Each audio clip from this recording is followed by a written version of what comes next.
नमस्कार, मैं हूं अभिलाष मिश्रा। आपकी बात मध्य प्रदेश में आप सभी का स्वागत है। एमपी में तबाही मचाने वाली कोरोना की दूसरी लहर अब सुस्त पड़ने लगी है, जिसके बाद अब सरकार फिर से प्रदेश को अनलॉक करने की रणनीति बना रही है। लेकिन सवाल उठता है कि अनलॉक की ओर बढ़ने का सरकार का यह फैसला कहीं जल्दबाजी में तो नहीं लिया जा रहा। हम इसी मुद्दे पर करेंगे बात, क्योंकि आज जबलपुर से एक ऐसी तस्वीर सामने आई है जिसे देखकर लगता है कि अभी हमें इंतजार करना चाहिए।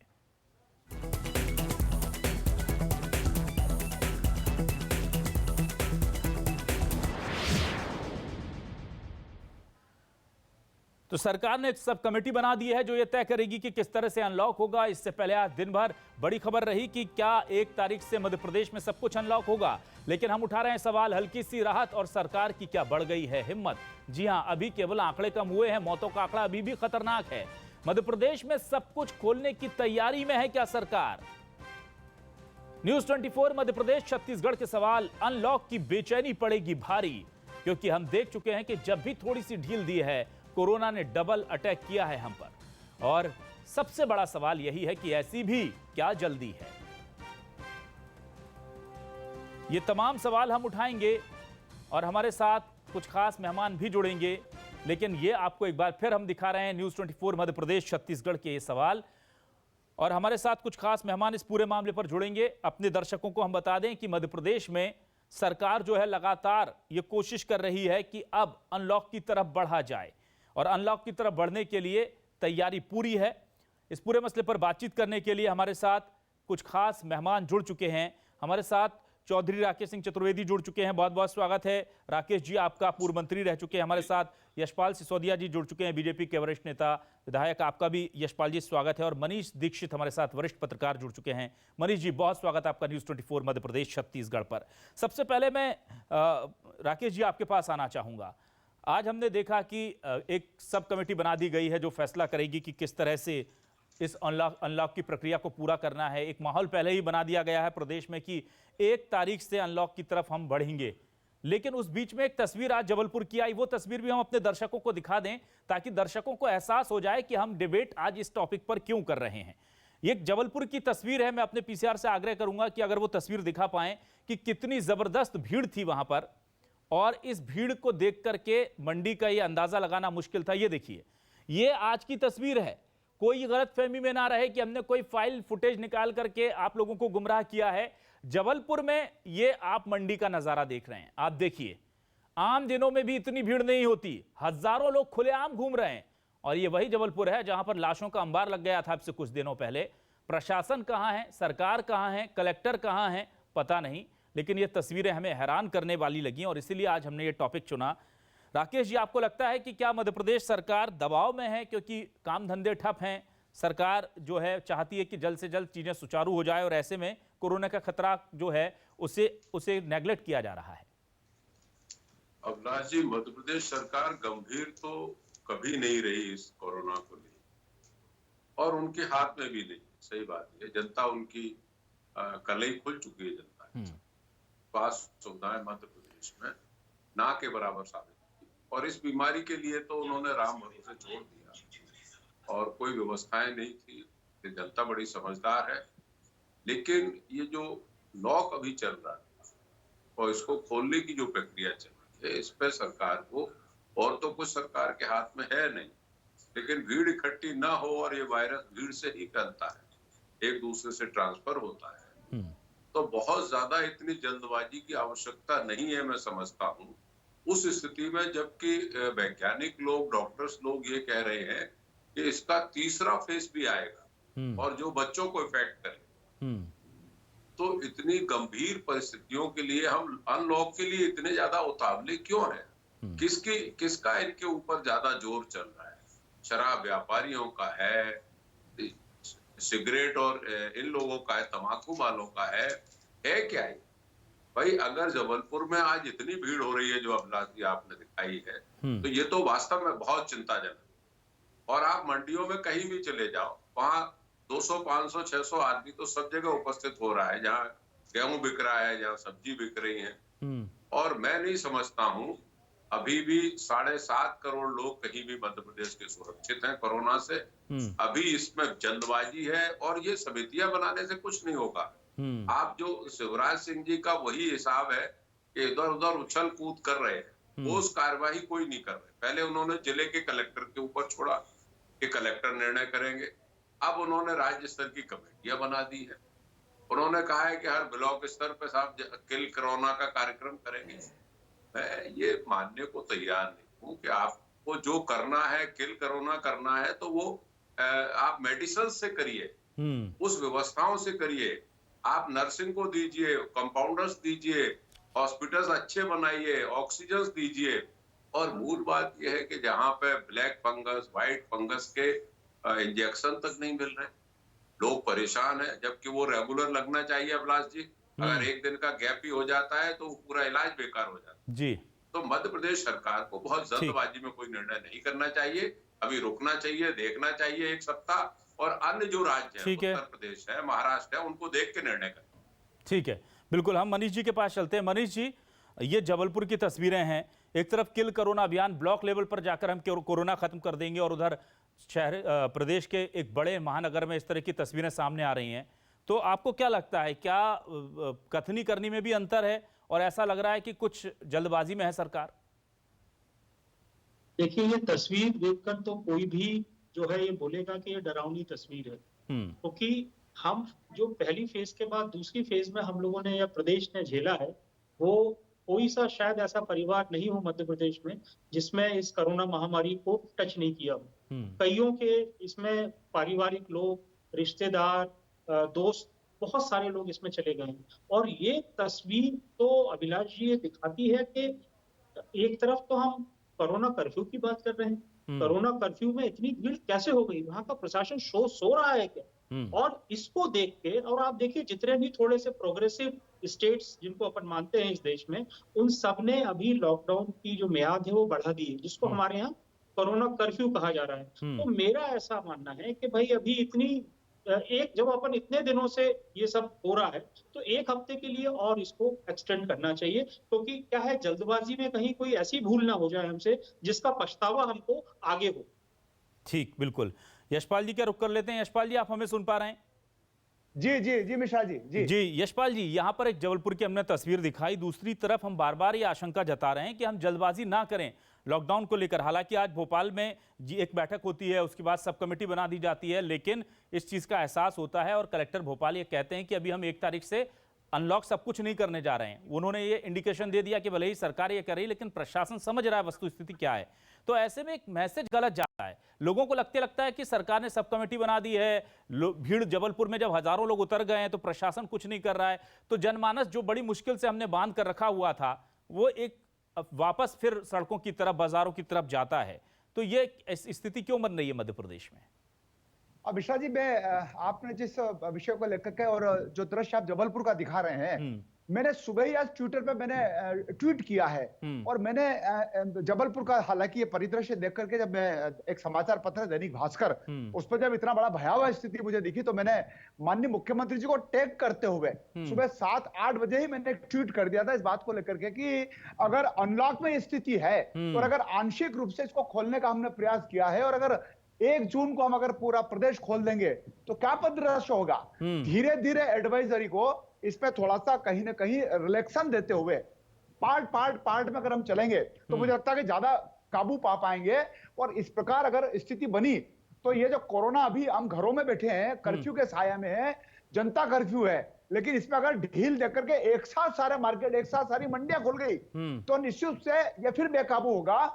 और पिछले 1 महीने से जो मरीजों की स्थितियां बन रही है, जो काल कलवित हो रहे हैं, ये फिर उसी दौर में उसी स्थिति में आ जाएगा। तो इसका मायना ये होता है कि हमको पुनः इस पर विचार करते हुए, मैं आपने इस चैनल पे जिस परिदृश्य को दिखाया, वास्तव में तो दिल दहलाने वाले हैं परिदृश्य। और इस प्रकार से हालात जबलपुर के महानगर में हो सकेगी तो ये उन नगरों में भी हो सकेगी जहां 2 लाख की पॉपुलेशन है, जहां 10 लाख की जनसंख्या है। इंदौर है, उज्जैन है, भोपाल है, रतलाम है, रीवा है, जबलपुर है, ये सारे के सारे हमको कहीं ना कहीं विचार तो करना पड़ेगा मिश्रा जी के आखिर इसको किस प्रकार से नियंत्रित किया जाए।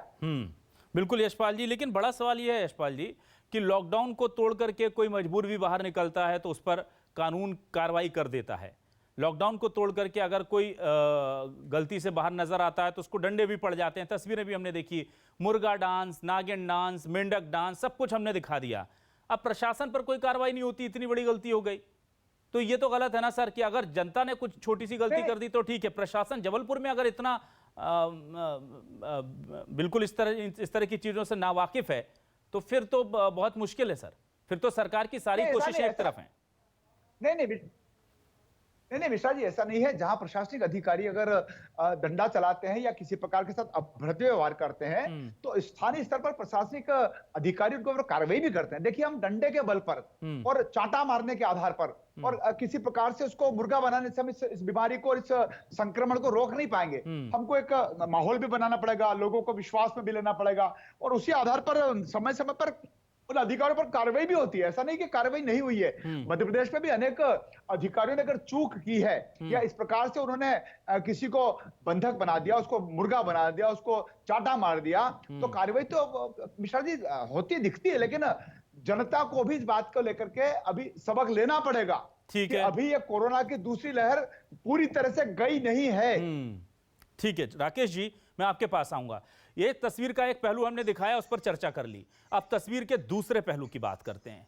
किसान हैं, परेशान हैं, फसलें बिक नहीं रही, क्या करेंगे? भूखे मर जाएंगे क्या? 2-4 किलो अनाज मिल भी जाता है गरीबों को तो कैसे करेंगे? घर में बहुत सारी और जिम्मेदारियां भी होती हैं और अगर घर में कोई बीमार पड़ गया तो फिर आप समझ ही सकते हैं हालात बहुत खराब हैं।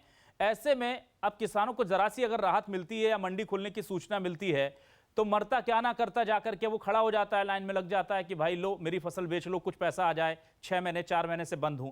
तो एक समाज का ये पहलू भी तो देखना पड़ेगा ना। इसमें कहीं ना कहीं आपको लगता है कि सरकार जो है लोगों में भरोसा पैदा करने में नाकामयाब रही है कि आप घर पर रहिए, आपके हित सुरक्षित हैं, आपकी कमियों को हम पूरा कर देंगे जो लॉकडाउन के वजह से है, आपको खाना देंगे, दवा देंगे, ये भरोसा शायद नहीं आया, इसलिए आज ये हालात हैं कि हजारों का लोग हुजूम जो है अपनी जान हथेली पर लेकर लेकर पड़ते हैं।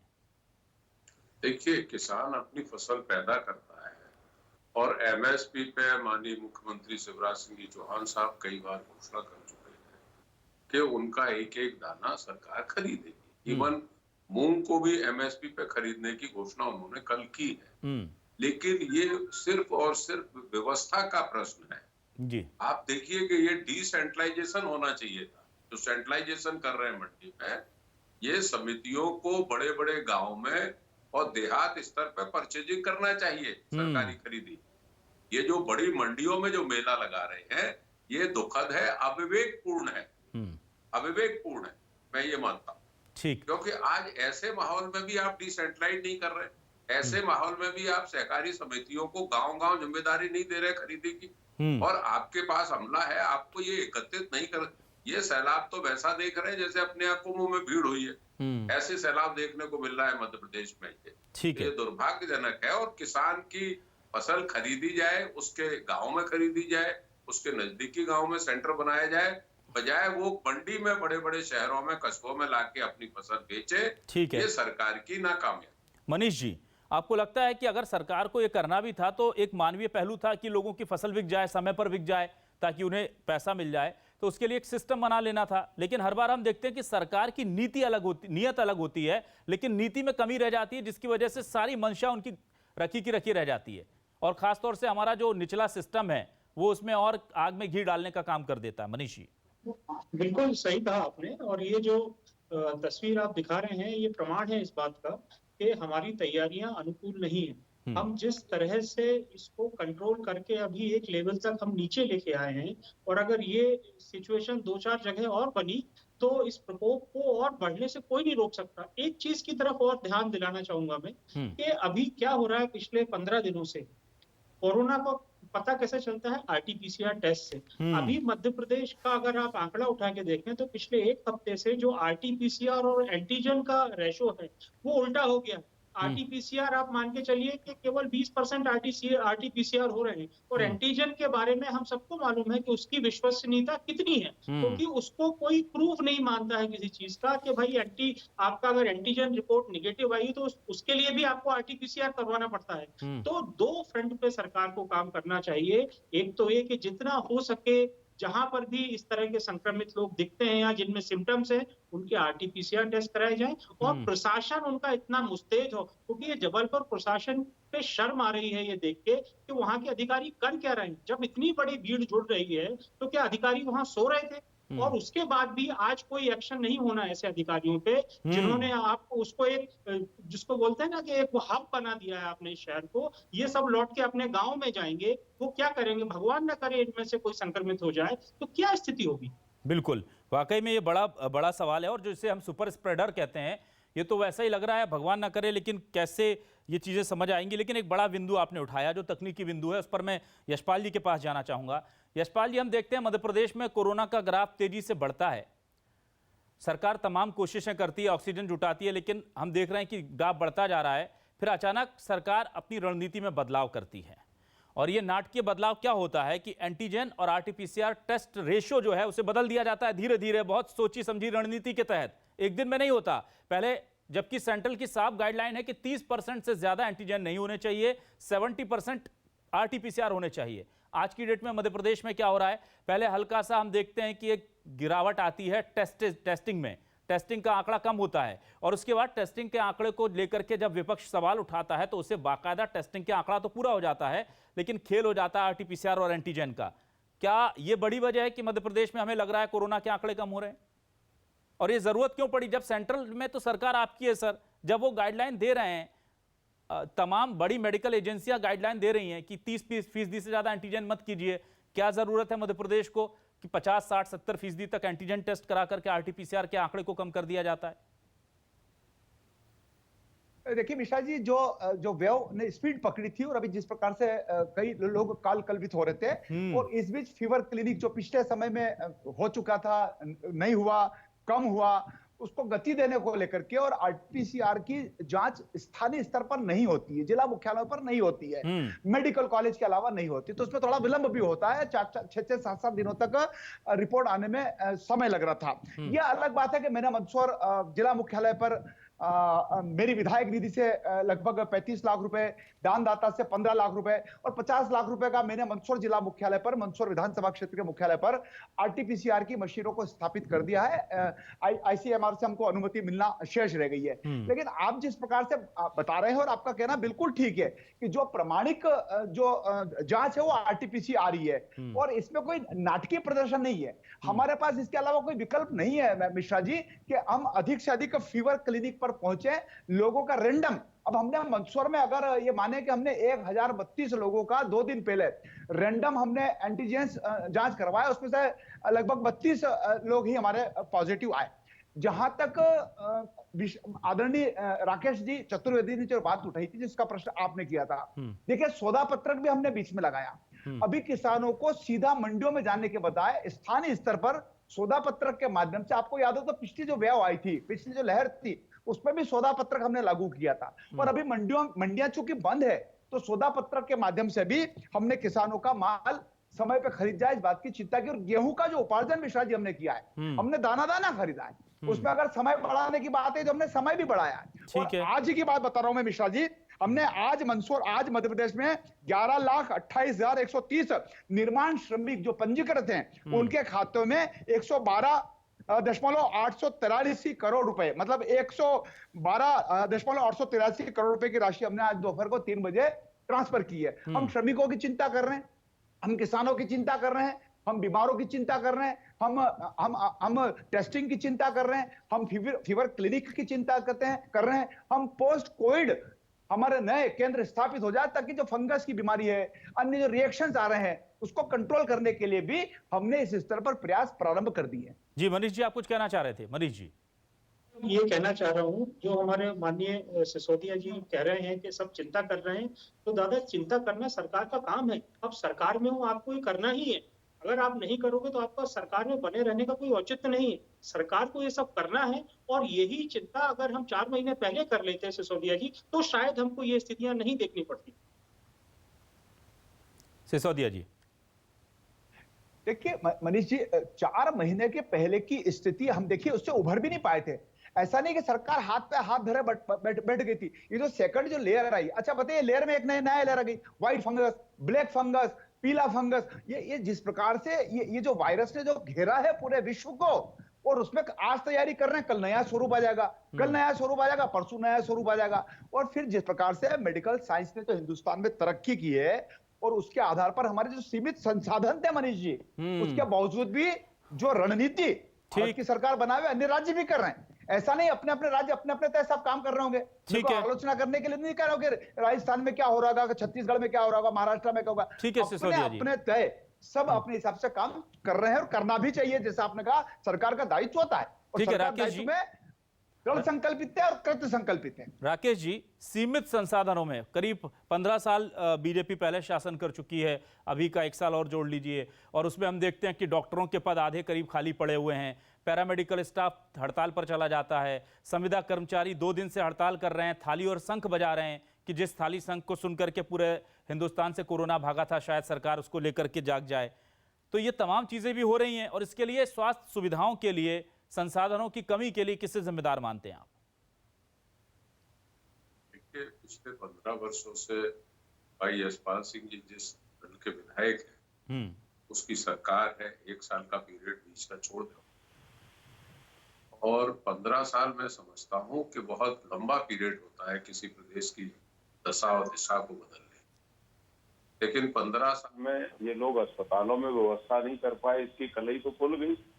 मनीष जी ने बहुत बेहतर तरीके से कहा है और हम लोग देख भी रहे हैं। लेकिन एक नया डायलॉग देने की कोशिश की है, भ्रमित करने की कोशिश की है कि अगर आप गोबर का लेप लगाएंगे तो कोरोना नहीं आएगा। कोई जनप्रतिनिधि ये कहती है कि आप गाय का मूत्र पिएंगे तो कोरोना भाग जाएगा। मध्य प्रदेश के माननीय मुख्यमंत्री जी कहते हैं योगा करने से कोरोना मुझे भाग गया। तो ये जनता को भ्रमित करने का काम है, क्योंकि आपके पास मेडिसिन है नहीं, आप फेल हैं, इसलिए आप ऐसी बातें कर। ठीक है यशपाल जी, बिल्कुल वक्त कम है, बहुत छोटा सा आपका एक रिएक्शन। जबलपुर की इस पूरे मामले को लेकर के आपने ट्वीट सुबह ही कर दिया था, हम ये तस्वीरें दिखा रहे हैं, तमाम मीडिया अखबार टीवी चैनल से तस्वीर दिखा रहे हैं। अफसोस ये है कि अभी तक जिम्मेदारों पर कार्रवाई नहीं हुई, और यहाँ जब सिस्टम को टाइट करने की बात आती है ना सर, तब सरकार ऐसा लगता है कि कुछ जो है वो सुस्त पड़ जाती है। तो सिर्फ नियत से कुछ नहीं होता सर, नीति भी तो होनी चाहिए ना। क्या कह रहे हैं, आपको लगता है कि कुछ कार्रवाई बड़ी होनी चाहिए? बहुत संक्षेप में देखिए मिश्रा जी, विश्व सर जिस हिसाब से अनलॉक की स्थिति जबलपुर में निर्मित हुई, जो परिदृश्य सामने आया है, अब स्थानीय स्तर पर कहाँ चूक हुई है और किसकी जिम्मेदारी है, दोनों तय होना चाहिए। इस बात से इनकार नहीं करता, क्योंकि आखिर कर्फ्यू में, जनता कर्फ्यू में ढील देने के समय के साथ कितना उसको कंट्रोल किया जाना था, क्यों नहीं किया गया, ये वास्तव में प्रश्न उद्भूत तो होता है। ठीक है मनीष जी, फाइनल कमेंट आपका, फिर मैं कंक्लूड करूंगा। फाइनल कमेंट सर आपका।